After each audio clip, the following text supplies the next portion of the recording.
آیت اللہ بہجت امام احمد ابن حنبل کے حوالے سے نقل کرتے ہیں کہ جتنی آیات، احمد ابن حنبل فرماتے تھے اہل سنت کے بہت بڑے امام، جتنی آیات شان علی میں فقط اکیلے علی کے لیے نازل ہوں، اتنی احساس سے کسی کے لیے بھی نازل نہیں۔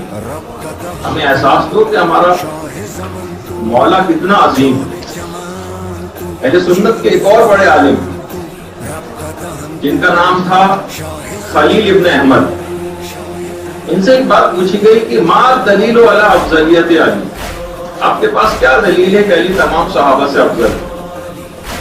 انہوں نے جواب دیا بڑا عجیب و غریب، فرمانے لگے احتیاج الکل الیہ فی الکل والاستغناء من الکل فی الکل دلیل علی انہ افضل من الکل۔ تمام صحابہ کا تمام امور میں علی کا محتاج ہونا اور علی کا تمام امور میں تمام صحابہ سے بے نیاز ہونا اس بات کی دلیل ہے کہ علی تمام صحابہ سے افضل ہے۔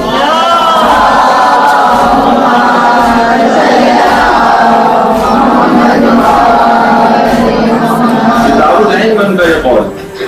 تمام صحابہ کا تمام امور میں علی کا محتاج ہونا اور علی کا تمام امور میں تمام صحابہ سے بے نیاز ہونا اس بات کی دلیل کہ علی تمام صحابہ سے افضل ہے۔ ہمیں بھی حقیقتاً اگر دیکھیں تو مولا کے فضائل کا ادراک نہیں۔ بعض علماء فرماتے ہیں کہ ہم اتنے زیادہ ضعیف العقل اور اتنے ناقص الایمان کہ اگر فضائل علی بیان کیے جائیں تو تحمل نہیں کر سکتے،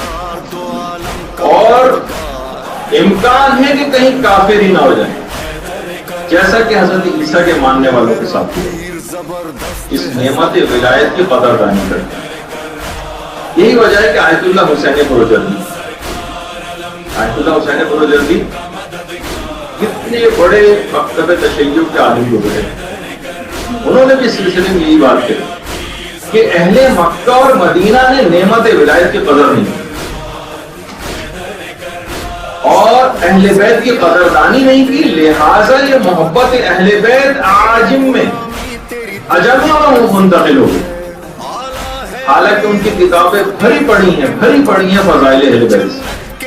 لیکن نعمت کی قدردانی نہیں کی اور نعمت ان سے چھین لی گئی۔